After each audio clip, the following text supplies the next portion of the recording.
Because there is research that says whenever students are on one of these dynamic kind of chairs, all right? No, not the bobble ball, that's not, Yeah, it's the probably chair. something similar, but Right. it's, it was. One-legged stool. It's almost like a similar to workout that, ball. yes, it's similar to that, then the research is out of Germany that said there is a better student performance for those who need it. And so I'm gonna buy Bruno one of those. I have some in the trunk. I stock up. I have like boxes with silly putty and slinkies and little I'm thinking doodads. a squeezy ball. The slinkies are I had a loud bunch though. from Target. The plastic ones. Oh, okay. Because you have to do it so that it doesn't inhibit someone else's. Right, You know, but if one, in 5th grade at least, if, like I had them specifically at the first of the year for my diagnosed kids, and then it was more distracting because it was like, Somebody else, "Oh, I wait. want that too." But then I realized like I had enough for each group, for each person. Those who didn't need it didn't use it. Because it distracts them and they quickly realize like they would have to drop it to listen, and so it wasn't actually a problem. So I provided it that way. If they're finished and they want to copy with the silly putty what they just did, shoot, you're getting it twice now. And you're quiet. We're good. You know? I mean, But can you write and I sit there better? and play with it Can you too. write better when you are manipulating something like this? Well, I have to. I mean, like I have to be doing something. Right. Otherwise, I Including don't writing, listen. not just listening, but writing. Right, yeah. That's right. That was my question. yeah. I used to do this and I used to get in a lot of trouble. Mhm. Okay, we have a question here. Oh, I'm sorry. I have a statement, this comment, almost to what you were talking about with the squishy ball. I had a kid in my class that had, he was like that. We took some Velcro and we put it under the table, just that, you know, to get the different tactile. And he would do that where it wasn't distracting anyone else, but when he'd get a little antsy, he would do that. It would keep him, so he could focus. He was able to focus. Theraband's wonderful too, into the legs of their chairs. I saw Wait a that. minute, you're mumbling. Therabands Mhm. tied to the leg of the chairs and you can just sit there. Now, the only problem with the Velcro is if someone else comes in with nylons Gotcha. to Well, sit in that that desk, Yeah. I would not be happy. They don't even wear nylons. Okay, once again, what, 14, where are we from, 1465? I remember being where, yeah. I was just gonna kind of piggyback off of what Dr. West was saying. I had last year 2 very active 6th grade boys. And I keep my kids in groups of 4 for collaboration, talking, communication. If I could allow him to kneel on the chair and he would go like this, kind of lean his body over the table, his math work got done every time. But the minute I told him to sit in the chair, he was doing this. So he was kneeling in the chair, he had his foot going, and he was did the work and away. So is there research? But I was he don't working know. because he was watching his answers? No. Okay. No, he was working I'm away. just saying. No. And so is there research out there? I don't know, but I saw 2 gentlemen last year able to work that way efficiently. I had one that left too. mid-year that did the same thing. I'll try to that research. I have to piggyback onto that because April, my own child, I got a call at school, they called me out of class, That's not good. out of class, was it 1st grade? I think it was 1st grade, no, 2nd grade, called me out of class. Now, this is an ADHD with severe dyslexia, but she has 156 IQ, so we're talking really smart, but you gotta grab her first. And the teacher says, I'm having to send her out of the room. For, because she is sitting on her foot. I said, excuse me? She says, she will not sit on her bottom, she is sitting on her foot. I said, she is in 2nd grade. I said, is she causing a disruption? Well, she's not sitting on her bottom. And I said, is that causing a disruption in the educational atmosphere of that classroom? And she said, well, no. And I said, then she better stay put. You better not sit around that room for that. I said, she needs the education, she needs to be in a place where she's not causing distraction, then leave her alone. I thought, you just interrupted my class of 36 students. The secretary is taking my class so I could come down and take this call. I thought, this woman is nuts. I mean, I just found an article on Okay. NEA that says, research by a number of experts supports this fidget-friendly mindset. A 2008 study found that children actually need to move to focus during a complicated mental task. The children in the study, especially those with attention deficit hyperactivity disorder, fidgeted more when a task required them to store and process information rather than just hold it. This is why students are often restless while doing math or reading, but not while watching a movie. Increasing students' activity level in the classroom provides physical benefits as well. So it kind of talks about how they need to be moving because their brain helps them process. so that's great, that's great. Another thing I want to add here for just a second is that sometimes you have students who are falling asleep. Now, folks, we've all been there. We have been there where you are doing your best, but for some reason it's like, oh my gosh, I cannot do this. I just walk away and say, it's okay to get up and stand in the back of the room. Get up, move. I understand, it's not a time to, don't judge those. Or crap, that's, just, just say, why don't you keep around a little bit? Just to get them moving, because once they're moving, it's okay, it works. It gets them moving again and breathing. Yes, ma'am. Going back up to your tip 7 there about giving them time, I saw one very excellent teacher had the students get up and walk around the perimeter of the room talking about it first before they did their writing. Oh, And excellent. that seemed to be Gives them effective. time to do that. And I'm sure you all have the little timer that goes on your PowerPoint or whatever that tells them how much time they have and how, especially for writing assignments, because they'll think about it forever, because you can. But if you give them, here you go, and sometimes you say, okay, this is going to be a 10-minute activity. Don't take more than 2 minutes to think about it, and then let's write. So you put up the 2, okay, 2 minutes is over, you should be writing now. So that it gives them that little jar into the next activity. Otherwise, they'll just go, thinking, and it never gets pen to paper. So sometimes you just put that little tick-tock thing on the board, and it's free. That little timer is free. You put it on there. It's all good. I kept it on my desktop on the computer. She asked me, she said, are you going to have the timer on? Oh, it's at the computer at school. It's gone. It's done. I don't have that anymore. I don't have to. So there we go. Then, you want to go back to I'm sorry. 8, give feedback. When a writing assignment is given, make sure it's graded, not filed in the trash can. Use the rubric for constructive feedback. No one can get better unless they know what they did wrong. Try to give back a graded assignment before making another formal writing assignment. And we're not talking about, Throwing them paper. we're talking about formal writing assignments that you're asking them to really produce.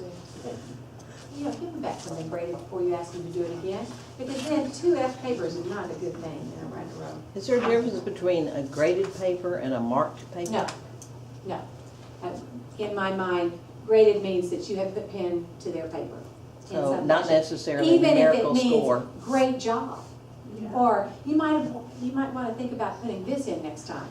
Or some comment, just make a comment. If you're going to make a terrible comment on there, make a good one too. Doesn't cost anything, but it makes all the difference in the world about how they view doing that type of assignment. Okay, doesn't cost anything. Yeah. I think those are And that's the hints and grading. Yeah. You wanted to know, how do we do all this grading? We have all this other grading, and now you're wanting us to write more, and oh my goodness, that's a lot of grading. So, use peer evaluation. Grade holistically. We talked about the rubrics. Set up your rubric so you get it here. Grade by it. Post the rubric. They know what you used as the criteria. You can do your piles. Maybe, you can use portfolios, especially like with journals or blogs. we're gonna write 5 journal assignments a week.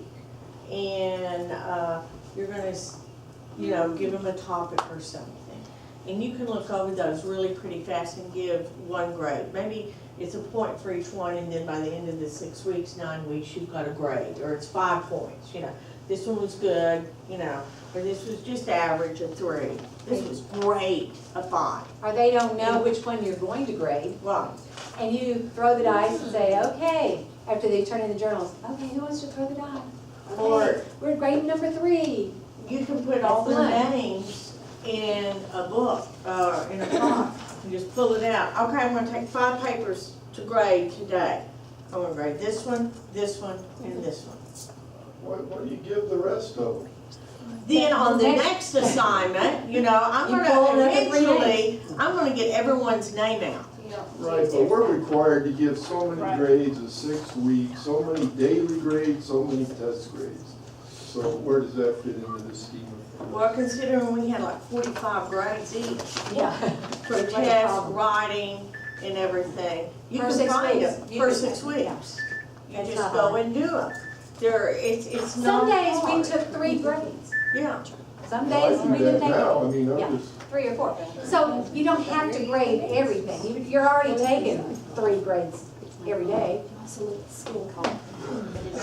Okay. And,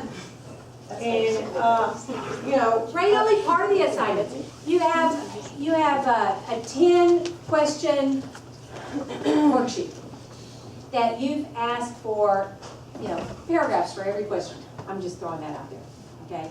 And I'm not talking 5-sentence paragraphs necessarily. They might be, expanded, elaborated sentences or 2 or 3 sentence answers, but they're all pretty hefty. And you, once again, throw the die. Okay, we're gonna grade only number 2 today. But they've already turned them in, they don't know which one you're grading. You look to see what they've done, that they've completed, and you grade number, whatever. I have something to add to that for lab assignments in science. I do that a lot. So at the beginning of the class, I say, all right, everybody number your paper 1 through 4 in your group. And they don't understand. I'm gonna pick one of y'all's to grade for the whole group grade. And they don't know which one until the end. And sometimes I'll go around, and if I know I don't want to grade a certain student, so I'll look and see what number they had and not pick that number. Somebody. Sometimes it's not fair to Yeah, the rest sometimes of it's the not group. completely fair, but I mean, Right. also, they're gonna have the same And, thing. and if it you tell means them if that they're in a grade one. group, you have to collaborate. They're all gonna have to have it and, on their paper. and sometimes on worksheets, if you make them write a sentence, you change your short answer to please answer these incomplete sentences, then draw a circle around the main idea. So that's your short answer. And they're still writing before you go down and grade those circled and see if they got the right answer All right, that if you way. have highlighters, Highlight okay, it. I'd like for you to highlight the main idea in that sentence. That's All your of answer. them love highlighters, you know. They love to color their papers. And that's just like a short answer. But you're making them write the complete sentence. And you can just look, make sure there's, a sentence or, but you can go pretty fast. If the whole thing is highlighted, you've got a little problem there.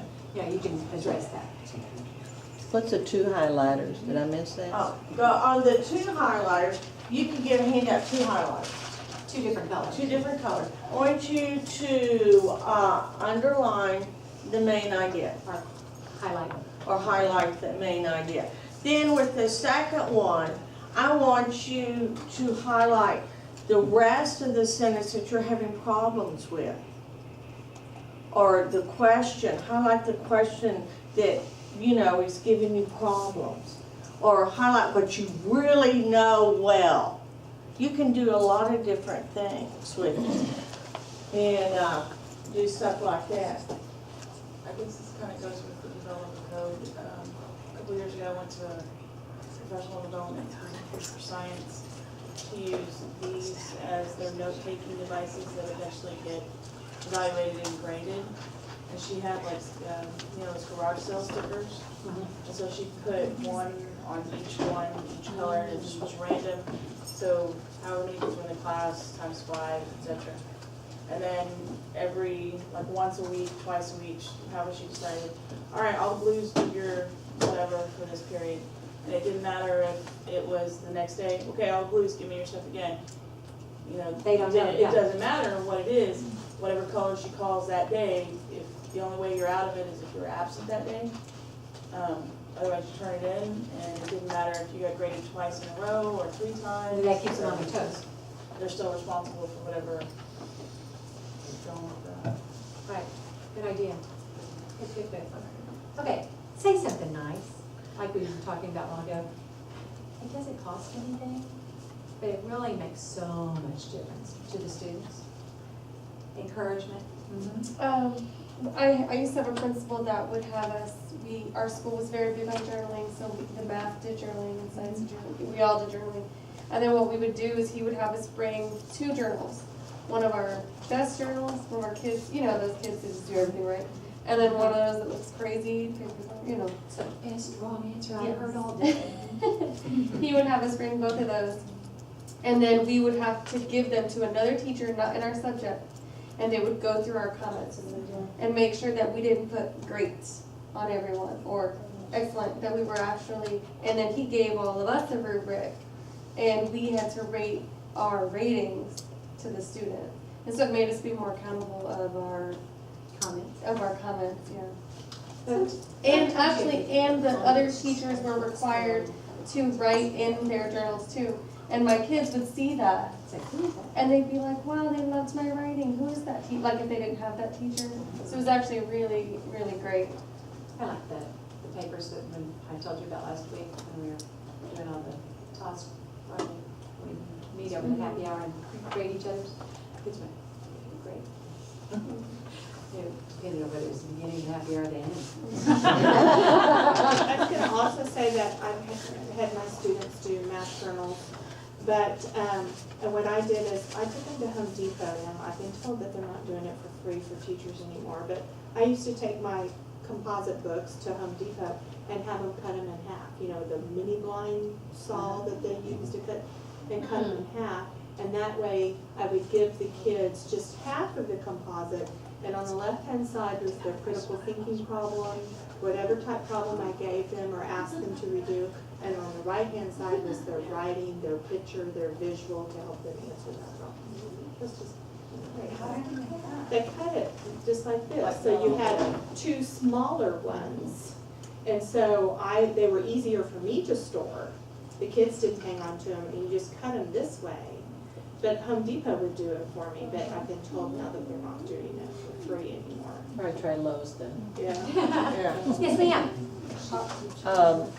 Our faculty is just appalled by the poor writing skills that our students come in with, even up through a junior year of college. And I heard all of the excellent and all that. I would urge you to not be too generous with your comments in terms of excellence, because if they think it's excellent, they don't think they have need to improve. I have to admit that the best comment I give my students on their writing is good. I don't think I ever said excellent. Not that I didn't want to, I just didn't think about it. I thought good was good. Well, remember too, that we're not talking about overall writing here. We're talking about making a comment on one thing about that. Like, Right. your first sentence grabbed my attention. Great idea here, and you circle, or great use of vocabulary. And circle the word. Circle the word, so that they know that you actually read it, that you recognize the fact that they use their vocabulary word in the You put in some journal. effort, because you make them put in some effort. Right, and they're so pleased that you actually read it, and that you had some kind of positive. It may have been the biggest bunch of malarkey that you ever read, and then you would write. This is the This- best blue pen. What kind of And sometimes you're just really struggling, trying to find something good to say, because the next thing you say is, I love your punctuation. you know, the problem with this is that you missed the boat and you're sinking fast. I mean, you need to tell it like it is, but it's always nice to couch that with something positive, even if it just means, Nothing down it. I see that you used a vocabulary word here, that's a great idea. What, are you gonna say anything about editing or rewrites? You know what? Not today, Okay, not today. okay. That is for the writing to demonstrate knowledge, and those are big projects, we're just trying to get it into their lessons at this point. Okay. Say what you mean and mean what you say. Characteristics of effective language. There are 6.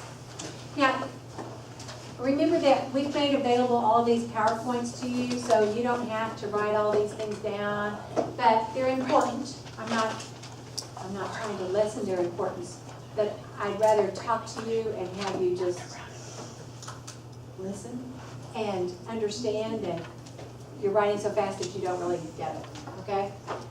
The 6 main characteristics: concrete and specific, not vague and abstract; concise, not verbose. Just because you know words does not mean that they all need to go in one writing assignment. Sometimes they just want to come there, they don't really go, and it really is very distracting, but they think because they know those words, they're supposed to put it in there. And one of the problems I have are that we have with the medical pre-med students here, they think that because they know some words, that they need to put them in there. Boy, what is that? This does not even belong here. Do you even know what that means? I mean, they're going, what is that? I said, oh, get it out of here. So, familiar, not obscure. Precise and clear, not inaccurate or ambiguous. Constructive, not destructive. And appropriately formal. This is very difficult for our students today because we have that lovely technology that has destroyed the English language. They think it's okay, which is another word that has absolutely disappeared from the language. Okay is actually a 4-letter word. Now it's down to 1, K. What does that mean, K? They think 4, the number 4, the letter U. R. Yeah, R, what is that? I got a research paper with the word gonna. G-U, not even G-O. G-U-N-N-A, gonna. I'm like, are you kidding me? This is a senior. Hello? And that's when the rewrite comes in, like immediately I go, unless you want to F on this, I suggest you take this back and fix it, because I'm not reading any further. I mean, I just went, oh, no, done, and I handed it back. But it needs to be appropriately formal.